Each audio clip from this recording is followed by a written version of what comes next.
حدیث کتاب اللہ وخیر الہدی ہدی محمد صلی اللہ علیہ وسلم وشر الامور محدثاتها وكل محدثۃ بدعۃ وكل بدعۃ ضلالہ وكل ضلالۃ فی النار۔ قال اللہ عز وجل فی کلامہ العزیز اعوذ باللہ السمیع العلیم من الشیطان الرجیم من حمزہ ونفخہ ونفثہ بسم اللہ الرحمن الرحیم اقم الصلاة لدلوک الشمس إلی غسق اللیل وقرآن الفجر ان قرآن الفجر کان مشہودا۔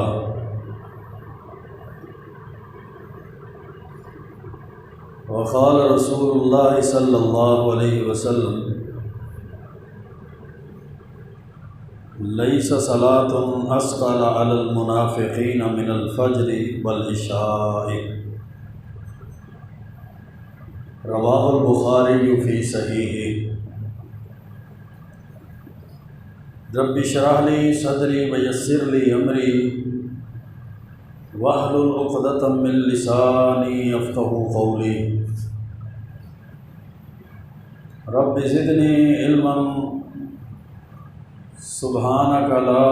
علم لنا الا ما علمتنا انک انت العلیم الحکیم۔ اللہم صل وسلم علی نبینا محمد وعلی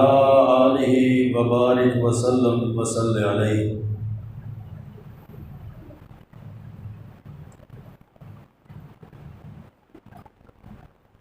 ایک مسلمان اور مومن کے لیے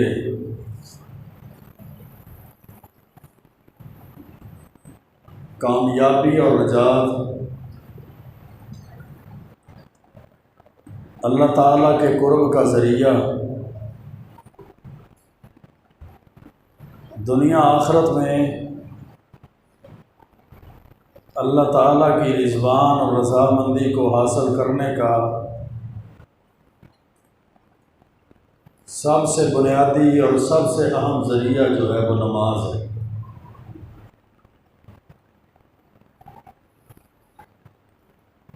نماز اسلام کا وہ بنیادی رکن ہے جس کی بر وقت ادائیگی ہر مسلمان پر فرض اور لازم ہے، اور تمام نیک اعمال میں سے سب سے مستحسن عمل، سب سے بابرکت عمل اور سب سے افضل عمل جو ہے وہ نماز ہے۔ اللہ کے پیارے پیغمبر علیہ الصلوۃ والسلام سے سوال کیا گیا کہ اللہ کے محبوب پیغمبر علیہ السلام ای العمل افضل، کون سا عمل سب سے افضل عمل ہے؟ تو آپ نے جواب دیا الصلاۃ لوقتہا، نماز کو اس کے وقت پر ادا کرنا یہ سب سے افضل عمل ہے۔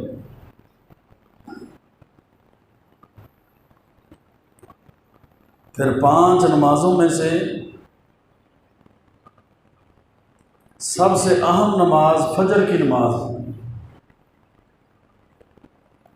جسے ادا کرتے ہی مسلمان اپنے دن کا آغاز کرتا ہے، دن کی ابتدا کرتا ہے۔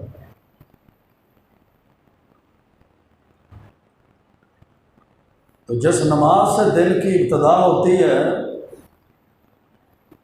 اس کا اہتمام بھی انتہائی ضروری ہے۔ جامع ترمذی کے اندر حدیث ہے، رسول اللہ صلی اللہ علیہ وسلم نے فرمایا فَإِنْ صَلُحَتْ فَقَدْ أَفْلَحَ وَأَنْجَحَ، جس کی نماز کا معاملہ درست ہے وہ کامیاب ہو گیا اور نجات پا گیا۔ وَإِنْ فَسَدَتْ فَقَدْ خَابَ وَخَسِرَ، اور جس کا نماز والا معاملہ خراب ہو گیا وہ ناکام اور خسارے گھاٹے کے اندر چلا۔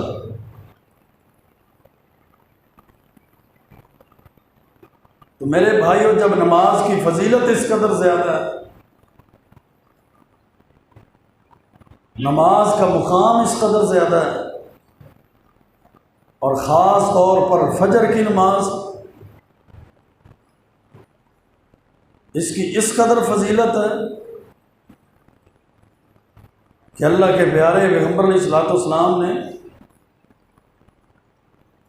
اس کو چھوڑ دینا منافقین کی نشانی بیان کی۔ کمزور ایمان والا شخص اس کی طاقت نہیں رکھتا، بلکہ منافقین پر تو اس کی ادائیگی کو بے حد مشکل قرار دیا گیا۔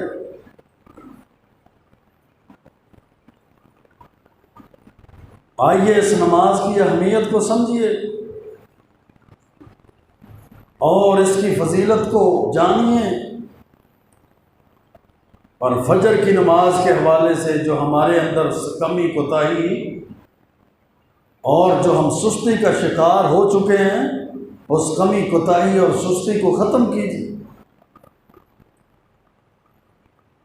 کیونکہ اللہ کے پیارے پیغمبر علیہ السلام کی حدیث ہے صحیح البخاری کے اندر،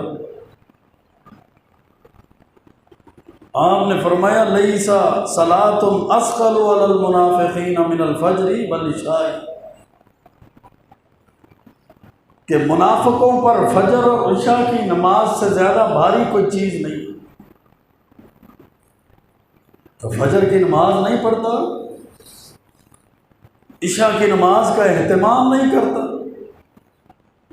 اس کے لیے فجر پڑھنی بڑی مشکل ہے، اس شخص کے لیے عشاء کی ادائیگی بڑی مشکل ہے۔ ایسے غفلت کے شکار مسلمان بندے کے لیے اللہ کے پیارے پیغمبر علیہ الصلوۃ والسلام نے فرمایا لیسا صلاۃ اثقل علی المنافقین، منافقوں پر نمازوں میں سے جو سب سے بھاری نماز ہے من الفجر والعشاء، وہ فجر کی نماز ہے اور وہ عشاء کی نماز ہے۔ اس حدیث سے فجر کی نماز کی اہمیت کا اندازہ لگائیے کہ جس نماز سے ہم غفلت اور سستی کا شکار ہیں، جس نماز کی ادائیگی سے ہم پیچھے ہٹے ہوئے ہیں، کوئی اپنی نیند پوری کرنے کے چکروں میں ہوتا ہے، تو کوئی اپنی تھکاوٹ کو دور کرنے کے چکر کے اندر اور اس کا شکار ہو جاتا ہے۔ اس کی اہمیت اس قدر زیادہ ہے کہ آدمی نیند کی وادی میں چلے جانے کے بعد اس نیند کو نہیں چھوڑتا، اپنے نرم نرم بستروں کو نہیں چھوڑتا۔ نرم بستروں کو چھوڑنا، پھر نیند کو خیر آباد اور ترک کر کے اللہ کے گھر کی طرف آنا، یہ بہت بڑا عمل ہے میرے بھائیوں۔ اللہ کے نزدیک اس کی بڑی فضیلت ہے، اللہ رب العزت کے نزدیک اس عمل کی بہت زیادہ اہمیت ہے۔ اسی لیے تو صحیح البخاری کے اندر حدیث ہے، اللہ کے پیارے پیغمبر علیہ الصلوۃ والسلام نے فرمایا، حضرت ابو ہریرہ رضی اللہ تعالیٰ عنہ اس حدیث کے راوی ہیں، آپ نے فرمایا وَلَوْ يَعْلَمُونَ مَا فِي التَّحْجِيرِ، اگر لوگ جان لینا نماز کی طرف جلدی آنے میں کتنا اجر ہے، نماز کی طرف جلدی کرنے میں کتنا اجر ہے، نماز جلدی پڑھنے میں کتنا اجر ہے، لَاسْتَبَقُوا، تو وہ ایک دوسرے سے سبقت لے کر جائیں، ایک دوسرے سے نماز کے معاملے میں آگے بڑھیں گے، ایک دوسرے سے مسابقت کریں گے، ایک دوسرے سے مقابلہ کریں گے۔ اگر لوگوں کو پتہ چل جائے وَلَوْ يَعْلَمُونَ مَا فِي التَّحْجِيرِ، کہ نماز کی طرف جلدی آنے میں کتنا بڑا مقام ہے، لیکن ہمیں تو اس بات کا اندازہ ہی نہیں ہے، ہمیں تو اس بات کی فضیلت کا پتہ ہی نہیں ہوتا۔ اذان ہو جاتی ہے، ہم اپنی گپوں میں، اپنی سیاست میں، اپنے ہوٹلوں کی مجلسوں میں، اپنی دکانوں پہ محفوظ اور جناب وہ دکانداری کے اندر اور ان جناب گفت و شنید اور مناظروں اور بحث مباحثہ کے اندر جناب مشغول اور مصروف بیٹھے رہتے ہیں۔ پھر اللہ کے پیارے پیغمبر علیہ السلام نے فرمایا وَلَوْ يَعْلَمُونَ مَا فِي اللَّتَمَةِ وَالصُّبْحِ، اگر لوگوں کو پتہ چل جائے کہ عشاء کی نماز کی کتنی فضیلت ہے، اگر لوگوں کو یہ علم ہو جائے کہ فجر کی نماز کی کتنی فضیلت ہے، تو پھر کیا ہو، لَأَتَوْهُمَا وَلَوْ حَبْوًا، وہ ضرور مسجد میں عشاء پڑھنے کے لیے آئیں گے، وہ ضرور مسجد میں فجر کی نماز پڑھنے کے لیے آئیں گے، اگرچہ ان کو گھٹنوں کے بل آنا پڑے، اگرچہ ان کو سرین کے بل گھسیٹتے ہوئے ہی مسجد میں آنا پڑے۔ میرے بھائیو، فجر کی نماز اس قدر اللہ رب العزت کی شریعت میں عام ہے، فجر اور عشاء کی نماز کی اس قدر فضیلت ہے، اور اچھے بڑے نمازیوں کی سستی بھی انہی دو نمازوں کے اندر ہو جاتی ہے۔ رات لیٹ سوئے تھے جی، اس لیے آنکھ ہی نہیں کھلتی۔ اگر کوئی طالب علم ہے تو وہ طالب علم بھی بہانے لگاتا رہتا ہے، میں جی رات لیٹ دیر تک پڑھتا رہا اس لیے فجر نہیں پڑھ سکا۔ دکاندار کے بہانے ہیں، لیٹ دکان بند کی اس لیے فجر نہیں پڑھ سکا۔ مبلغین کے بہانے ہیں، میں تبلیغ کرتا رہا، دعوت دیتا رہا، درس قرآن پہ جاتا رہا اس لیے فجر نہیں پڑھ سکا۔ میری پانی کی باری تھی، میں زمیندارہ کرتا تھا، میرے کاروبار کا مسئلہ تھا، میں جناب اس میں مصروف رہتا ہوں اس لیے فجر نہیں پڑھ سکتا۔ اور ایک تیسرا حصہ مستقل نمازیوں کا صرف فجر میں ہوتا ہے، کسی ایک مسجد کی بات نہیں ہے، یہ ساری مساجد کے اندر یہ حال ہے، یہ ساری مساجد کے اندر ہمارا یہاں ایسے ہی بیڑا غرق ہوا پڑا ہے۔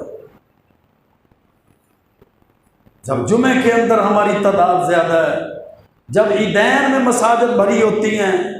جب محافل اور مجالس کے اندر پروگراموں اور جلسوں اور کانفرنسوں کے اندر لوگ آ جاتے ہیں، تو پھر فجر کی نماز میں مانے کیا چیز ہے، پھر فجر کی نماز کے اندر سستی اتنی کیوں ہے، پھر فجر کی نماز کی اہمیت ایک مسلمان کے نزدیک اتنی کم اور اتنی حقیر کیوں ہو چکی۔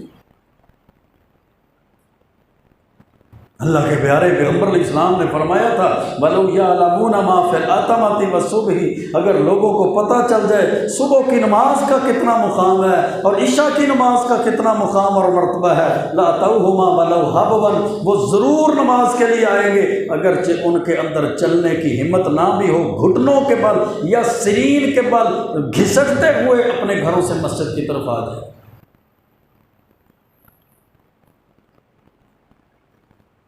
اور پھر فجر کی نماز کی اہمیت اس قدر زیادہ ہے کہ اگر کوئی فجر کی نماز نہیں پڑھتا تو اس کی روح، اس کا نفس خبیث اور گندا ہو جاتا ہے۔ صحیح البخاری کی حدیث ہے، حضرت ابو ہریرہ رضی اللہ تعالیٰ عنہ فرماتے ہیں کہ قال رسول اللہ صلی اللہ علیہ وسلم، اللہ کے رسول صلی اللہ علیہ وسلم نے فرمایا یعقد الشیطان ولا کافیۃ راس احدکم اذا هو نام، کہ جب تم میں سے کوئی ایک رات کو سوتا ہے نا تو شیطان اس کی گردن پہ، اس کی گدی پر 3 گرے لگا دیتے ہیں، ثلاث عقد، 3 گرے لگا دیتا ہے، یضرب کل عقدۃ علیک لیل طویل، ہر گرا لگانے کے بعد کہتا ہے سو جا، بڑی لمبی رات ہے، فرقد، سویا رہے، ابھی تو بڑی لمبی رات ہے، بڑا وقت باقی ہے۔ فَإِنِ اسْتَيْقَظَ فَذَكَرَ اللَّهَ، اللہ کے پیارے پیغمبر علیہ السلام نے فرمایا اگر وہ مسلمان آدمی صبح بیدار ہوتا ہے، وہ ذکر کرتا ہے، وہ دعائیں پڑھتا ہے، وہ اللہ کا ذکر کرتا ہے، تو اللہ کے ذکر کی برکت کی وجہ سے انحلت عقدۃ، شیطان کی لگائی ہوئی گرہ کھل جاتی ہے۔ میرے بھائیوں، سمجھنے کی بات،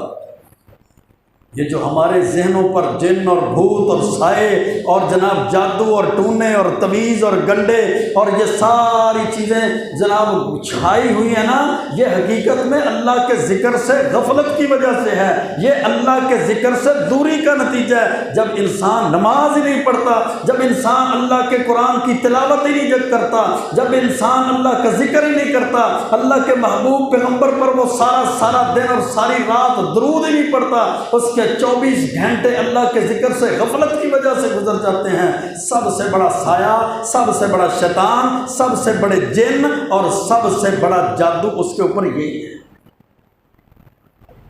مجھے کسی نے کچھ کر دیا ہے،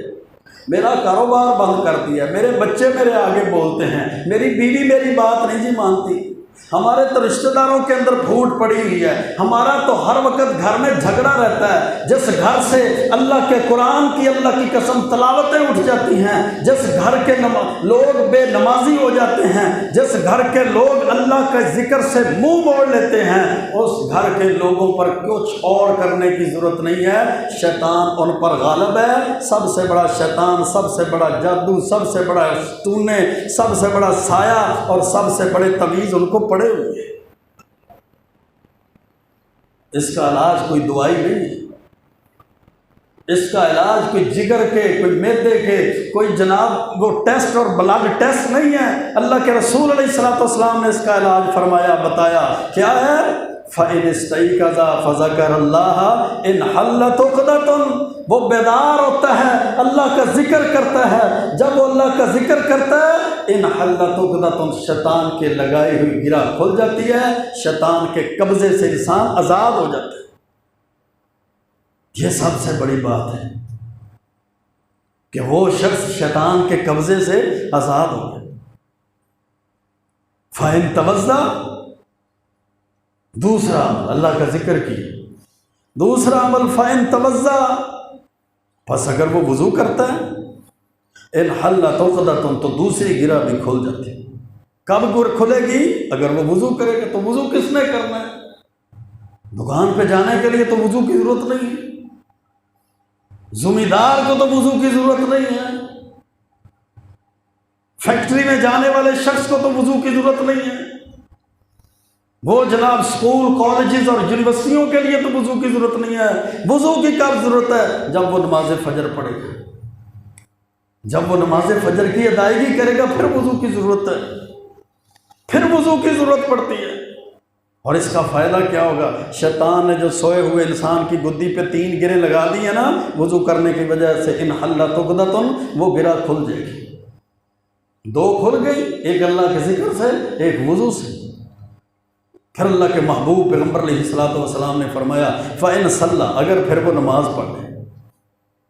اگر وضو کرنے کے بعد اب کیا کرتا ہے؟ جب نماز پڑھتا ہے تو انحلت عقدۃ، جو شیطان کی تیسری گرہ لگائی ہوئی ہے وہ بھی کھل جاتی ہے۔ فَأَصْبَحَ نَشِيطًا طَيِّبَ النَّفْسِ، وہ بندہ پاکیزہ نفس کے ساتھ، چست اور چلاک اور بہترین طبیعت، فریش طبیعت کے ساتھ صبح کرتا ہے۔ وَإِلَّا أَصْبَحَ خَبِيثَ النَّفْسِ كَسْلَانًا، اگر وہ وضو نہیں کرتا، اگر وہ نماز ہی نہیں پڑھتا، اگر وہ اللہ کا ذکر ہی نہیں کرتا، تو صبح کرتا ہے گندے نفس کے ساتھ، ناپاک روح کے ساتھ، گندی روح کے ساتھ اور خبیث نفس کے ساتھ وہ صبح کرے گا۔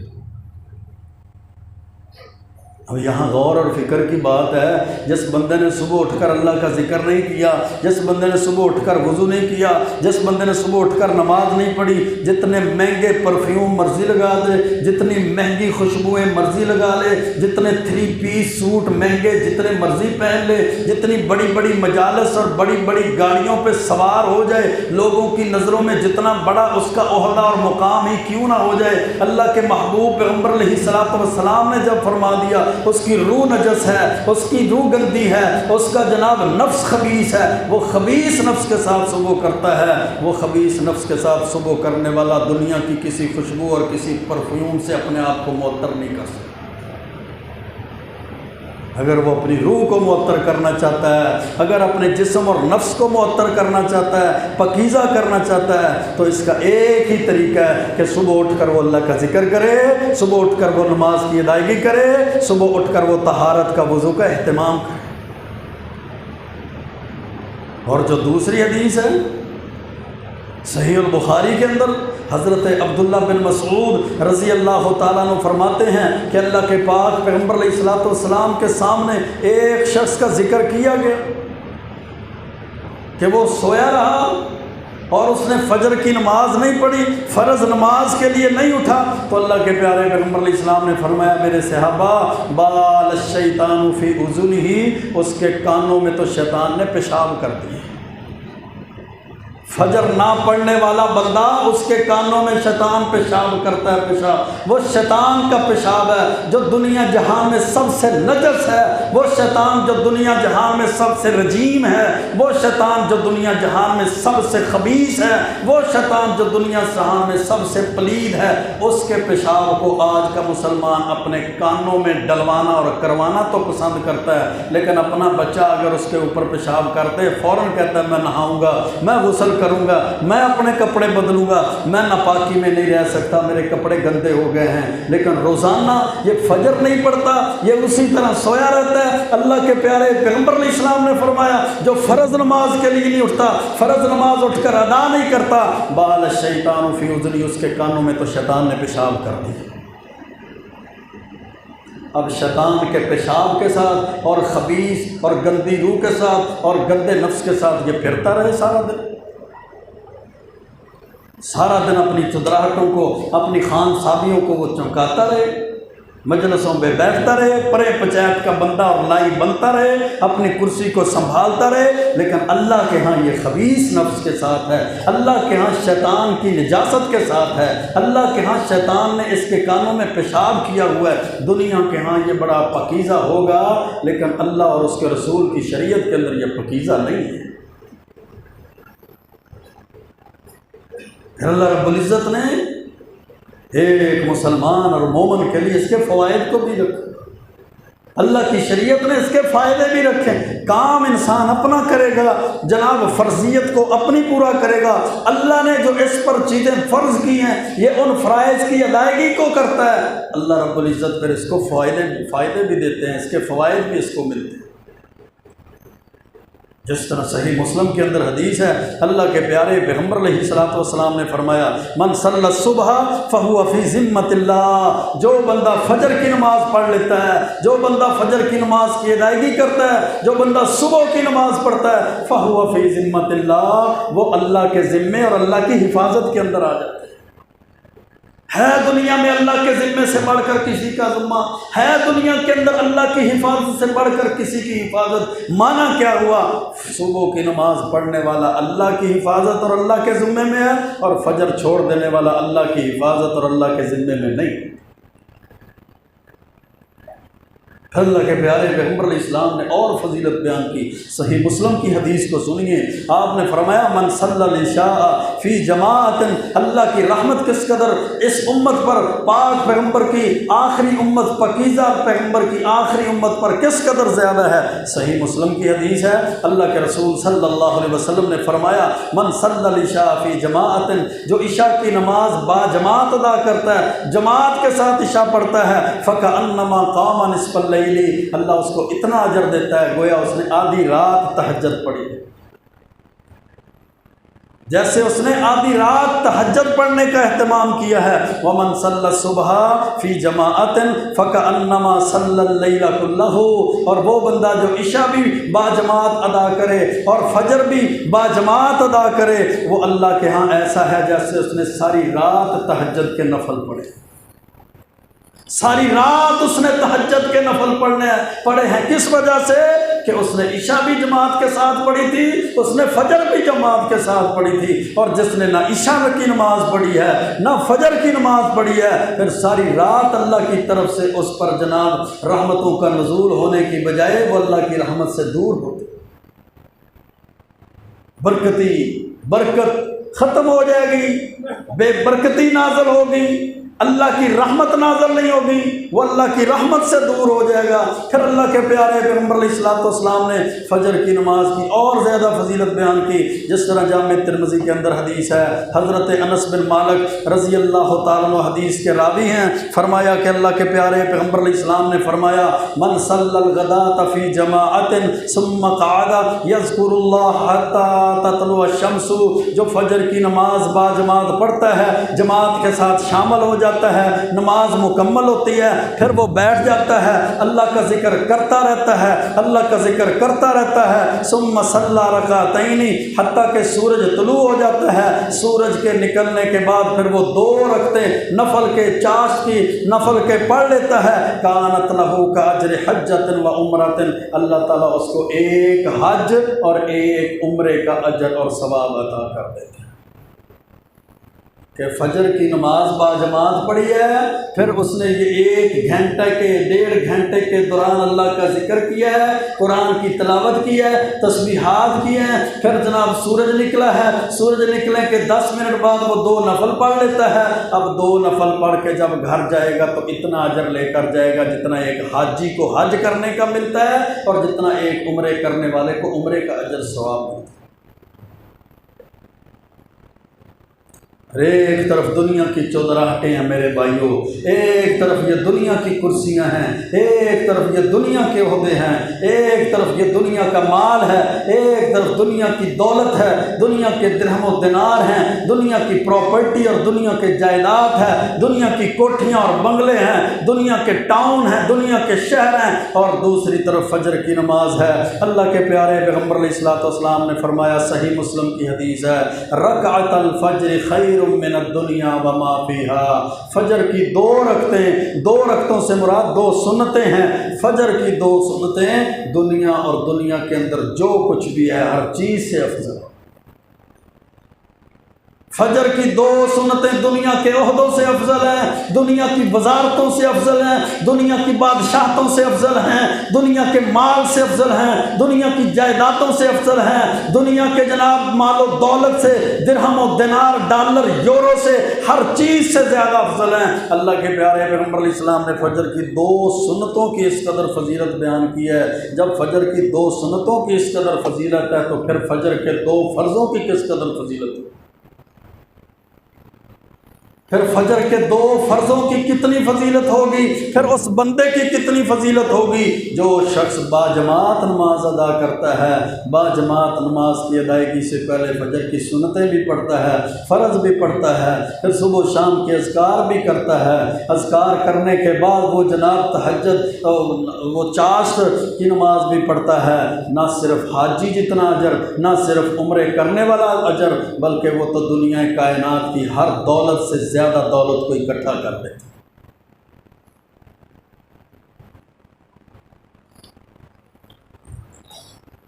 پھر اللہ کے پیارے پیغمبر علیہ الصلوۃ والسلام نے اس کی فضیلت اس انداز سے بیان کی، صحیح بخاری کی حدیث ہے، تفضل صلاۃ الجماعت صلاۃ احدکم وحدہ، کہ فرمایا تم میں سے کسی ایک کی نماز اکیلے کی، اس کی جماعت کی نماز اکیلے کی نماز سے زیادہ افضل ہے۔ کتنی افضل؟ ایک روایت میں فرمایا ب25 جزء، 25 گنا زیادہ، اور دوسری روایت میں فرمایا 27 گنا زیادہ، اور فرمایا وَتَجْتَمِعُ مَلَائِكَةُ اللَّيْلِ وَمَلَائِكَةُ النَّهَارِ فِي صَلَاةِ الْفَجْرِ، اور فجر کی نماز کی فضیلت اتنی ہے کہ دن کے فرشتے بھی فجر کی نماز میں آ جاتے ہیں، اور رات کی ڈیوٹی والے فرشتے بھی فجر کی نماز میں آ جاتے ہیں۔ یہ ایسی نماز میں جس میں دن اور رات والے دونوں فرشتے اکٹھے ہو جاتے ہیں، دونوں فرشتے اکٹھے ہو جاتے ہیں۔ اسی لیے تو اللہ کے قرآن نے سورۃ بنی اسرائیل کے اندر ارشاد فرمایا، اقم الصلاۃ لدلوک الشمس الی غسق اللیل وقرآن الفجر ان قرآن الفجر کان مشہودا، سورج ڈھلنے کے وقت بھی نماز ادا کرو، اور رات جب طریق ہو جاتی ہے، غسق اللیل، رات کا سناٹا اور رات کا اندھیرا چھا جاتا ہے، اس وقت بھی نماز ادا کرو، وقرآن الفجر ان قرآن الفجر کان مشہودا، جب فجر کی نماز میں قرآن پڑھا جاتا ہے، تلاوت کی جاتی ہے، قرات کی جاتی ہے، نہ صرف دنیا کے لوگ بلکہ اللہ رب العزت آسمان سے نوری مخلوق کو بھی اس میں حاضر کر دیتے ہیں۔ ایسی فجر کی نماز کی فضیلت ہے کہ فرشتوں کی اس نماز میں آمد ہوتی ہے، فرشتے اس نماز میں جمع ہوتے ہیں، آسمان کی بلندیوں سے زمین پر نازل ہوتے ہیں، آسمان سے زمین پر اترتے ہیں، فجر کی نماز میں شامل ہو جاتے ہیں۔ پھر اللہ کے پیارے پیغمبر علیہ السلام نے فرمایا، مسند احمد کی حدیث ہے، حضرت علی رضی اللہ تعالیٰ عنہ حدیث کے راوی ہیں، فرمایا من صلی الفجر ثم جلس فی مصلاہ صلت علیہ الملائکہ، جو فجر کی نماز پڑھنے کے بعد اپنی جگہ پر بیٹھ جاتا ہے، جتنی دیر وہ اپنی جگہ پر بیٹھا رہتا ہے، آسمان کی نوری مخلوق، نوری فرشتے اس کے لیے دعائیں کرتے رہتے ہیں۔ وصلاتہم علیہ، ان کی دعائیں جو اس کے بارے میں وہ کیا ہیں، وہ فرشتے کہتے ہیں اللہم اغفر لہ، اللہم ارحمہ، اے اللہ یہ فجر کی نماز باجماعت پڑھ کر بیٹھنے والا بندہ تیرا ذکر کر رہا ہے، اللہ اس کو معاف بھی فرما دے، اے اللہ اس پہ رحم بھی کر دے۔ ہمارے پاس تو وقت بھی نہیں ہے نا، مولوی صاحب دعا کرے جی، ٹائم ہی کوئی نہیں مل رہا، دعا کرے جی وقت ہی نہیں ہے، مصروفیت ہی بڑی ہے۔ یہاں دعاؤں کے مسائل ہیں، وہاں وہ دعائیں کرتے ہیں جو اللہ کی اجازت اور اللہ کی مرضی کے بغیر نہیں بولتے۔ جب ہم کسی سے دعا کی اپیل کرتے ہیں، پتہ نہیں وہ کرے گا یا نہیں کرے گا، کرے گا تو اللہ کی مرضی ہے، اللہ قبول کرے یا نہ کرے، لیکن وہ لوگ، وہ فرشتے، وہ اللہ کے مقرب بندے جو اللہ کی اجازت کے بغیر کوئی کام نہیں کرتے، جو اللہ کی اجازت کے بغیر ہم کلام نہیں ہوتے، فجر کی نماز میں شامل ہوتے ہیں، فجر کے بعد بیٹھنے والے شخص کے لیے دعائیں کرتے ہیں اللہ کے حکم سے، پھر اللہ ان کی دعاؤں کو بھی ضرور قبول کرتا ہے۔ اور پھر صرف دعاؤں پر اور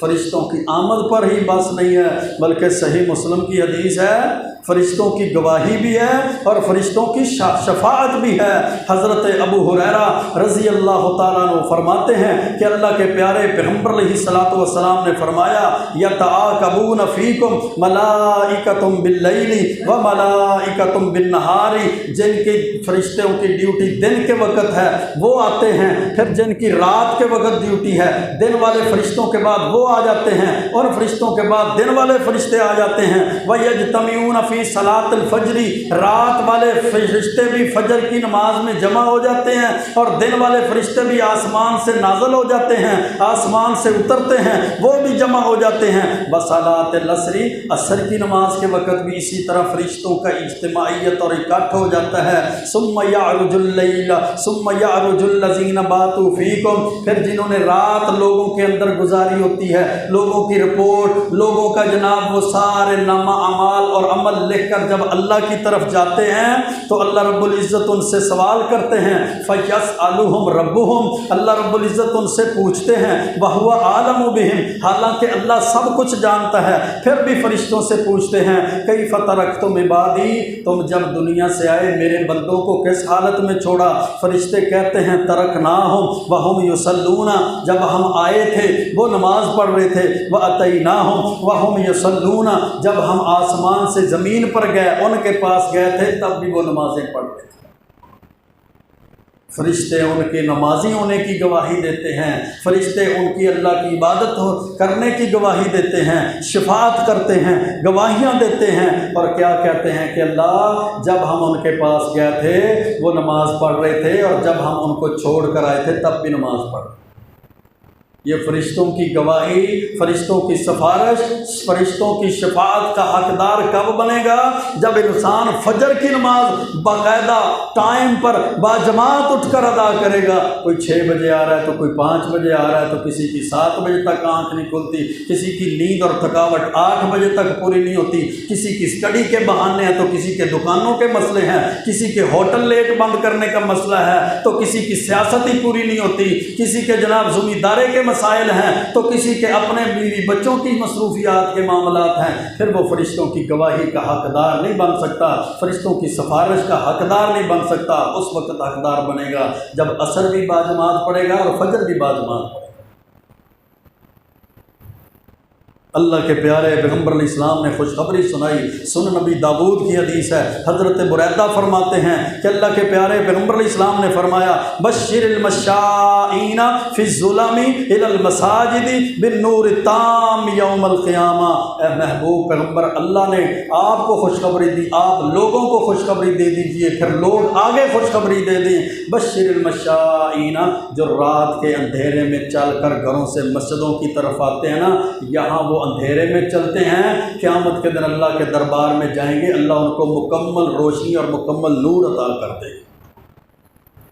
مکمل نور عطا کر دے گا۔ کیوں؟ وہ فجر کے وقت آتے تھے تو اندھیرے میں آتے تھے، وہ عشاء کی نماز پڑھنے آتے تھے تو اندھیرے میں آتے تھے۔ دنیا کے اندھیرے کے بدلے میں اللہ تعالیٰ نے آج قیامت کے دن ان کو مکمل نور عطا کر دیا۔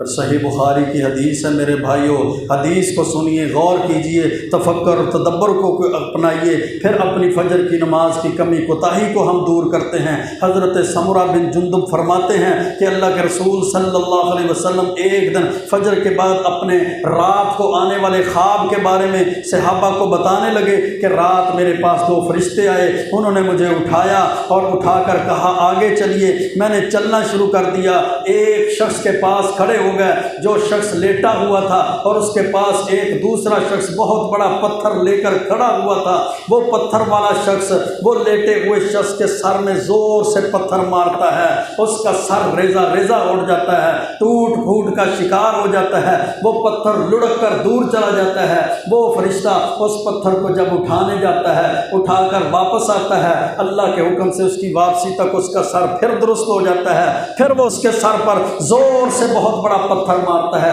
پھر اس کا سر ٹوٹ جاتا ہے، پھر پتھر دور چلا جاتا ہے، وہ پتھر کو پھر لینے چلا جاتا ہے، جب لے کر واپس آتا ہے اللہ کے حکم سے سر پھر درست ہو جاتا ہے، پھر اس کے سر پہ مارتا ہے۔ یہی معاملہ، یہی سزا اس کے ساتھ کی جا رہی ہے۔ اللہ کے رسول علیہ السلام نے پوچھا یہ شخص کون ہے؟ فرشتے جواب دیتے ہیں اما الذی یسلغ راسہ بالحجر، وہ شخص جس کا پتھر کے ساتھ سر کچلا جا رہا تھا، فإنہ یاخذ القرآن، وہ ایسا بندہ ہے جو قرآن بھی سیکھتا تھا، قرآن بھی پڑھتا تھا، قرآن بھی یاد کرتا تھا، فیرفضہ، سیکھنے کے بعد، یاد کرنے کے بعد اس کو بھول جاتا تھا، وینام عن الصلاۃ المکتوبہ، اور اس کا جرم یہ تھا کہ فجر کی نماز نہیں پڑھتا تھا، یہ سویا رہتا تھا، فجر کی نماز میں سویا رہتا تھا۔ اللہ نے اتنی بڑی وعید، اتنی بڑی سزا، اتنا بڑا اس کو مجرم اور اتنی بڑی سزا اپنے محبوب پیغمبر علیہ السلام کو دکھائی ہے کہ فرشتے اس کے سر کو پھوڑتے ہیں، پتھروں کے ساتھ سر پھوڑ جاتا ہے۔ اللہ کے رسول علیہ السلام نے امت کو متنبہ کیا ہے۔ اب یہ ہمارا فرض اور ہماری ذمہ داری ہے کہ ہم اپنی نمازوں کی حفاظت کریں، اور خاص طور پر فجر کی حفاظت کریں، اپنی نیند کو، اپنی مصروفیات کو، اپنے معاملات کو محدود کریں۔ یہ مصروفیات، یہ کاروبار، یہ معاملات، یہ کھیتی باڑی، یہ جناب دکانداری، یہ ساری محدود کر کے اس کے لیے فجر کے لیے، نماز کے لیے وقت نکالیں اور فجر کی ادائیگی کریں، اور فجر کی کمی کوتاہی اس کو ختم کریں۔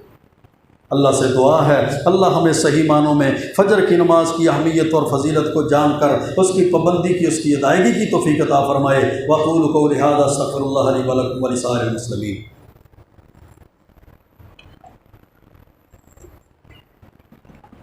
ان الحمد للہ نحمده ونستعینه ونستغفره ونعوذ باللہ من شرور انفسنا ومن سیئات اعمالنا، من يهده الله فلا مضل له ومن يضلل فلا هادي له، اشهد ان لا اله الا الله وحده لا شريك له، واشهد ان محمدا عبده ورسوله، اما بعد فان خير الحديث كتاب الله، وخير الهدي هدي محمد صلى الله عليه وسلم، وشر الأمور محدثاتها وكل محدثة بدعة